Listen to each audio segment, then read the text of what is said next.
My boyfriend posted, "Real women don't get jealous when their man has female friends."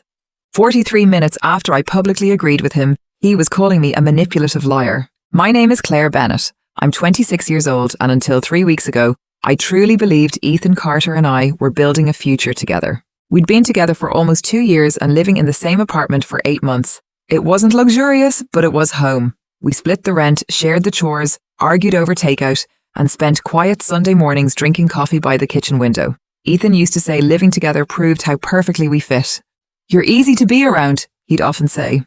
"You don't turn everything into drama." Back then, I thought he was complimenting my personality. Looking back, I realized he was praising how rarely I questioned him. Everything changed so gradually, I almost missed it. One name kept appearing in almost every story. Vanessa had recommended a smoothie place, taught him better stretches, and somehow became the center of every conversation about yoga. At first, I ignored it. I had male friends, Ethan worked with women, and we'd never measured trust by who the other person talked to. That was exactly why I dismissed the uneasy feeling growing in my chest. Then his phone changed. It was always face down, always within reach. He carried it into the bathroom, smiled at incoming messages before locking the screen whenever I walked in, and occasionally stepped onto the balcony to answer calls, even on freezing nights. Whenever I casually asked who it was, his answer never changed. Just Vanessa. Before long, I realized I was hearing her name more often than my own. One Tuesday night, I woke to a faint blue glow reflecting across the bedroom ceiling. At first, I thought Ethan had fallen asleep watching a video, but the soft tapping of his fingers told a different story. I turned over. Curled beneath the blanket with the brightness turned almost all the way down, he was texting. The clock read 2:07 a.m. "Who are you talking to?" He flinched so hard the phone nearly slipped from his hand before he hurriedly locked the screen and shoved it under his pillow. "No one." "You were just texting someone." He sighed, clearly annoyed. "It's Vanessa, she's having a difficult night." At 2 in the morning. Her family's overseas. There's a time difference. It sounded reasonable enough to end the conversation, but not convincing enough to ease the doubt growing inside me. If Vanessa needed someone in the middle of the night, why had Ethan become the person she depended on? I wanted to keep asking, but exhaustion won. Ethan closed his eyes as if the discussion were finished, so I let it go, telling myself we'd talk in the morning. Morning came, but the conversation never happened. The next day, he acted as though nothing had happened. He made coffee, kissed my forehead, complained about traffic, and left for work with his usual easy smile. For a while, I almost convinced myself I'd imagined the whole thing. Maybe I was overthinking it. Maybe Vanessa really did just need a friend. 3 nights later, I woke to the same blue glow. Ethan had pulled the blanket over his head to hide the light from his phone, quietly typing while he thought I was asleep. Somehow the secrecy hurt more than the messages themselves. If there was nothing to hide, why did every conversation happen in the dark? The next morning, I waited until we were alone in the kitchen. "I need to ask you something." I looked up from his phone. "What?" "I've noticed you've been texting Vanessa late at night." His expression tightened immediately. I knew this was coming. "I'm not accusing you of cheating," I said evenly. "I'm telling you it makes me uncomfortable that you're hiding conversations in the middle of the night." "I'm not hiding anything." "You shoved your phone under your pillow the second I asked who you were talking to. Because I knew you'd react like this." "Like what?" "Jealous, suspicious, controlling." The answer came so quickly it sounded rehearsed. I asked one question. "You're acting like men and women can't be friends." "That's not what I'm saying. I'm saying there's a difference between having a female friend and secretly texting her while your girlfriend is asleep beside you." He pushed his plate away. "This is exactly why men stop being honest. The second another woman's name comes up, it turns into an interrogation." "I'm not interrogating you. You either trust me or you don't. And trusting you doesn't mean I'm never allowed to ask when something feels wrong." I grabbed his keys. "I'm done talking about this." "Then when are we going to talk about it?" I walked out without another word. I expected him to cool off, call me later, and finally have the conversation we'd avoided. Instead, that afternoon, Instagram gave me his answer. A black background filled my screen with bold white lettering. "Real women don't get jealous when their man has female friends. Insecurity is unattractive. Know your value, gentlemen." I read it twice before opening the comments. His younger sister wrote, "Say it louder." One of his co-workers added, "Some women just can't handle confident men." Vanessa replied with a laughing emoji and, "Exactly." Even Lucas, Ethan's closest friend, commented, "This is why I stay single. Too many fragile egos." People we both knew were liking it. Friends who had celebrated birthdays with us, eaten dinner in our apartment, and knew exactly who he was talking about. He'd turned a private conversation into public entertainment, making me look like the jealous girlfriend while leaving out the hidden phone, the late-night messages, and every question he'd refused to answer. I stared at the screen until the embarrassment gave way to something much colder. If he wanted everyone to believe trust meant never questioning a friendship, then I was willing to live by that rule. I left one comment. "You're absolutely right. I apologize for being insecure. Real partners should trust each other completely." He liked my comment less than 2 minutes later. I thought I'd back down. Instead, I opened an old photo from a group trip the previous summer. Ethan stood at one end of the group while Lucas and I were laughing because he'd spilled his drink all over his own shoe. His arm rested casually across my shoulder, completely innocent, which was exactly why I chose that picture. I cropped everyone else out, made it my profile photo, and went back to work without a caption. I didn't need one. For half an hour, nothing happened. Then Ethan viewed my profile. A few minutes later, a single question mark appeared, followed almost immediately by 3 messages. "What the hell is that picture? Why is Lucas in your profile photo? Take it down." Exactly 43 minutes after I'd commented on his post, my phone rang. The moment I answered, his anger came through the speaker. "What the hell did you just do?" "I changed my profile picture." "You did it on purpose." "I updated my profile." "You know what I mean." "Do I?" "Don't play games, Claire." "I'm not. Lucas is just a friend." The line went quiet. When he spoke again, his voice was lower. "You're trying to make me jealous." "I thought you said secure people don't get jealous when their partner has friends." "This is different." "How?" "It just is." "No, Ethan, tell me why." He searched for an answer but never found one. "You know Lucas, and you know Vanessa. That's not the same." Then explained the difference. Another long silence. Finally he muttered, "You're twisting everything." "I'm repeating your own logic." "You know exactly what you're doing." "I do." "And what is that?" "I'm trusting my friend." And hung up. When I got home that evening, Ethan was already waiting. He didn't greet me. He didn't ask how my day had been. The first words out of his mouth were, "Take it down." I set my bag by the door. "No." His jaw tightened. "You embarrassed me." I couldn't help staring at him. "You embarrassed yourself." "I never mentioned your name." "You didn't have to. Everyone knew who you meant." "They only figured it out because you reacted." "No, they figured it out because you wanted them to." For the first time all day, he looked genuinely uncomfortable. "You're acting childish. So posting passive-aggressive quotes about your girlfriend is mature." "This isn't the same." "You keep saying that, but you've never explained why." He folded his arms. "You used my best friend, and you've spent weeks texting another woman in the middle of the night. I've never hidden anything. You shoved your phone under your pillow the second I asked who you were talking to." I didn't want another argument. "You didn't want to answer the question." His frustration was obvious now. "You're impossible." I shook my head. "No, Ethan. I asked one simple question, and instead of answering it, you turned me into the jealous girlfriend for everyone to laugh at. You still don't get it." "Then help me understand." I let out a slow breath. "Lucas isn't just some random guy." "I know." "Then you understand." "I finally do." He frowned. "What does that mean?" "It means this was never about friendships." He stared at me without saying a word. "You wanted complete freedom for yourself while expecting different rules from me. The moment I did something just as innocent, you panicked because you knew exactly how it looked." His expression faltered for the first time since all of this began. "The problem isn't Vanessa," I said quietly. "It's that trust only seems to matter when you're the one asking for it." He stood there for a long moment before picking up his phone. "You're blowing this completely out of proportion." "No, I asked a simple question about the late-night messages, and instead of answering it, you gave me excuses."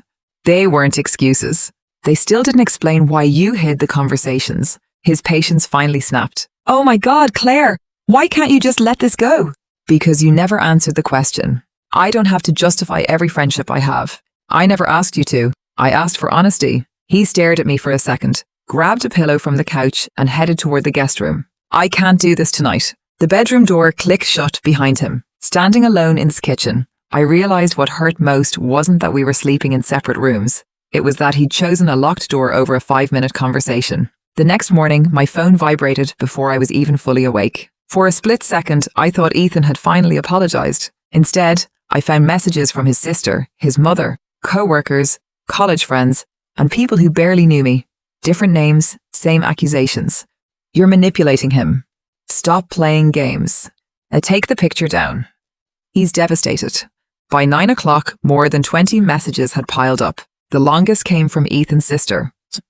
I can't believe you'd use Lucas to hurt Ethan. He trusted you. You're acting like a narcissist. I replied with one question. Did Ethan tell you why I changed my picture? She answered almost immediately. You've been controlling about Vanessa. Aditi also mentioned the weeks of late-night messages or the Instagram post calling me insecure before we ever had a real conversation. The typing bubble appeared, disappeared, then finally returned with a single sentence. That's between you two. I couldn't help smiling. Apparently, my profile picture was everyone's business. Ethan's behavior wasn't. I tossed my phone onto the couch, but it lit up again almost immediately. This time it wasn't Ethan. It was Lucas. Claire? I think there's something you deserve to know. I opened the message without hesitation. Lucas had always been the calm one, the friend who avoided gossip and stayed out of everyone else's arguments. If he was reaching out now, something serious had finally pushed him to speak. Can you talk? I replied yes, and seconds later my phone rang. The moment I heard his voice, I knew this wasn't going to be an easy conversation. First, I owe you an apology. For what? I should have told you sooner. My stomach tightened. Told me what? I kept hoping Ethan would come to his senses.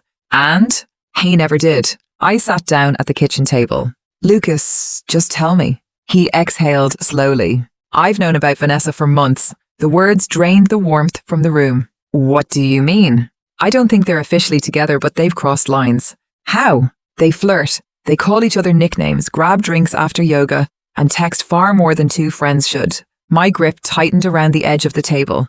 Did you ever tell him to stop? More than once. His answer came without hesitation. I told him to either commit to you or let you go before someone got hurt. What did he say? Lucas gave a quiet, bitter laugh. He said he wasn't doing anything wrong. I closed my eyes. Was that all? No. His voice softened. He said you were wonderful, stable, and everything a person should want, but he wasn't sure you were the woman he'd spend the rest of his life with. I felt my chest tighten. He said he was keeping his options open. The words hit harder than I expected. After everything we'd built together, finding an apartment, talking about future vacations, imagining the house we'd someday buy, I realized I'd never been the future he was protecting. I'd only been the safe choice while he searched for someone he thought might be better. Lucas sighed. I argued with him more than once. I told him that if he was already wondering whether you were the right person, he needed to let you go before he destroyed your confidence. And?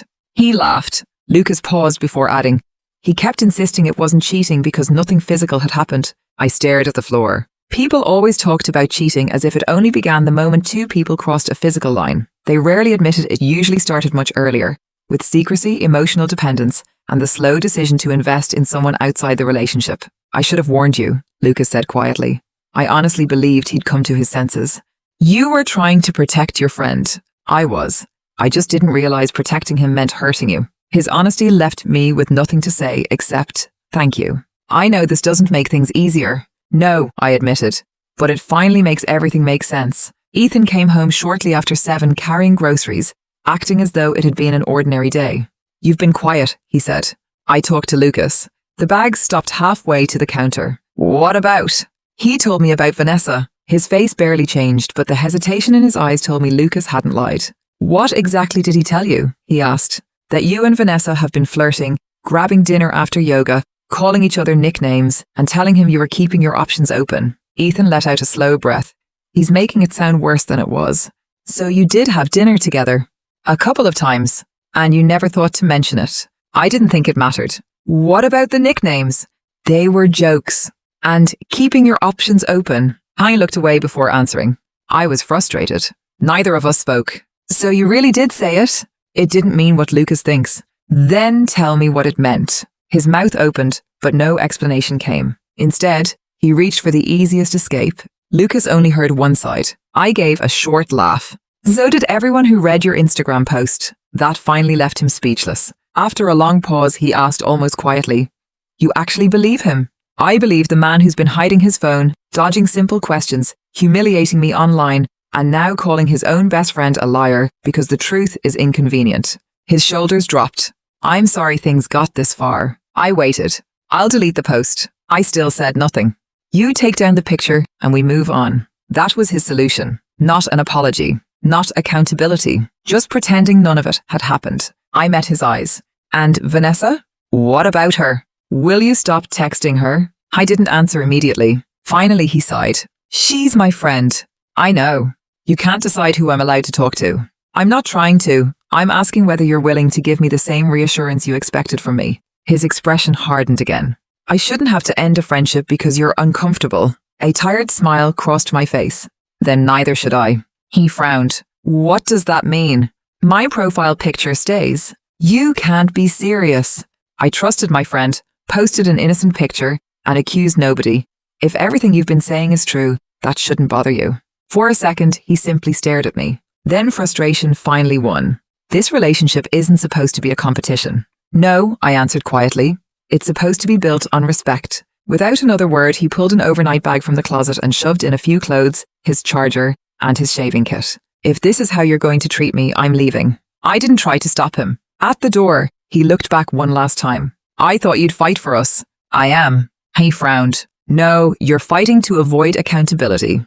I'm fighting for a relationship where asking one honest question isn't treated like betrayal. For the first time since we'd met, he had no comeback. He simply walked out. The apartment fell silent, and despite everything that had happened, I slept better that night than I had in weeks. I thought the worst was behind me. I couldn't have been more wrong. The next morning, my phone exploded with messages. Ethan's mother, sister, cousins, co-workers, and friends all seemed to have the same story. Different names, identical accusations. According to them, I was cruel, manipulative, and trying to destroy Ethan over nothing. His sister's message was the longest. I can't believe you'd use Lucas to hurt Ethan. He trusted you. I replied with a single question. Did Ethan tell you why I changed my picture? Her answer came almost immediately. You've been obsessing over Vanessa. Did he also mention the weeks of late-night messages or the Instagram post calling me insecure? The typing bubble appeared, disappeared, then returned with one short sentence. That's between you two.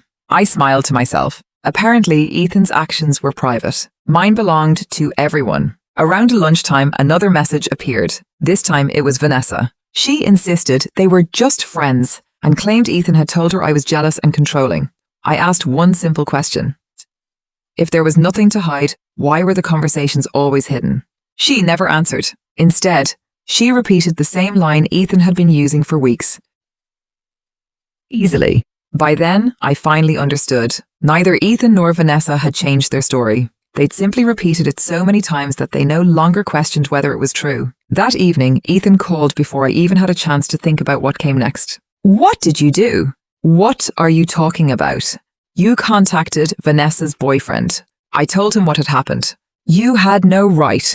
I gave him information he deserved to have. You ruined an innocent person's relationship. I let out a quiet laugh. Innocent? Is secretly texting another woman in the middle of the night while hiding it from both partners your definition of innocent? Nothing happened. You've been saying that for weeks. Because it's true. Then why are you panicking? The line went quiet. When he spoke again, he'd already abandoned that argument. You did this to punish me. No, I did it because someone else deserved the truth I wish someone had given me. You wanted revenge. I wanted transparency. He laughed bitterly. You've destroyed everything. No, Ethan. We destroyed this the moment you decided strangers deserved our story more than I did. He hung up without another word. Saturday morning brought an unexpected visitor. When I opened the door, Ethan's father, Richard, stood on my doorstep looking years older than I remembered. I won't stay long, he said. May I come in? I almost refused but stepped aside. Richard sat quietly for a moment before speaking. I don't know every detail, but I know enough to realize our family has only been hearing one version of this. For the first time since everything had fallen apart, someone connected to Ethan wasn't accusing me. I've heard about the late-night messages, the Instagram post, and the profile picture, he continued.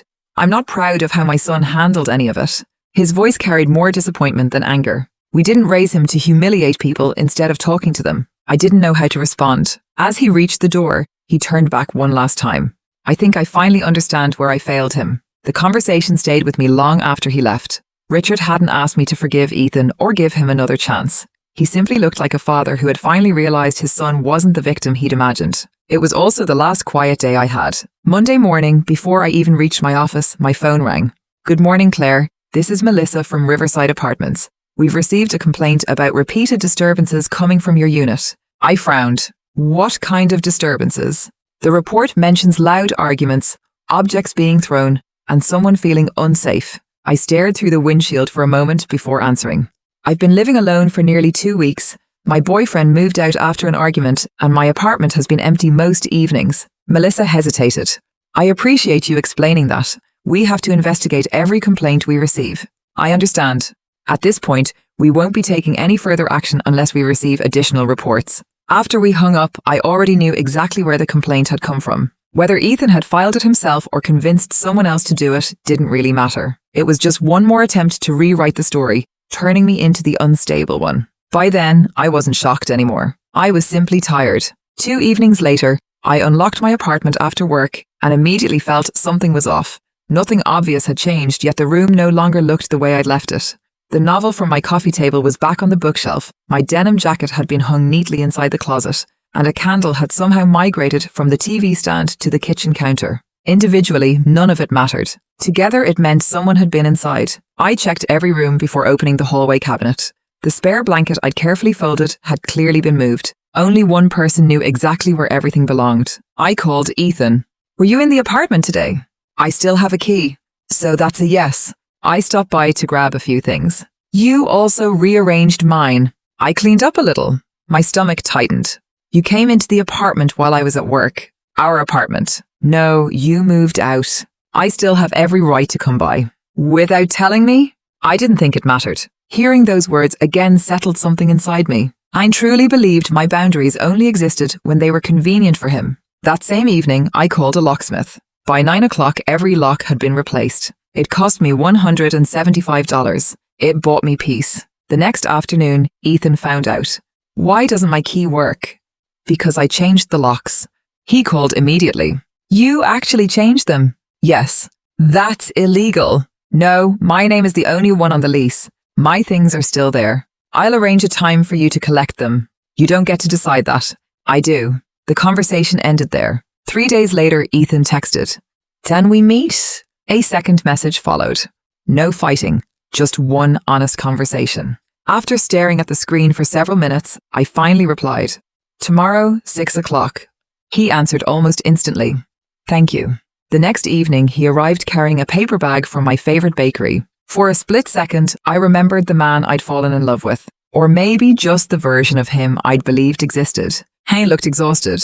I remembered you liked the cinnamon rolls. You remembered.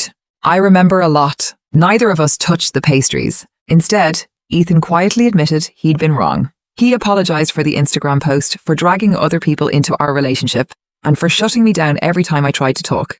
Then he showed me his phone. I deleted the post. I apologized to Lucas. I stopped talking to Vanessa. I listened without interrupting.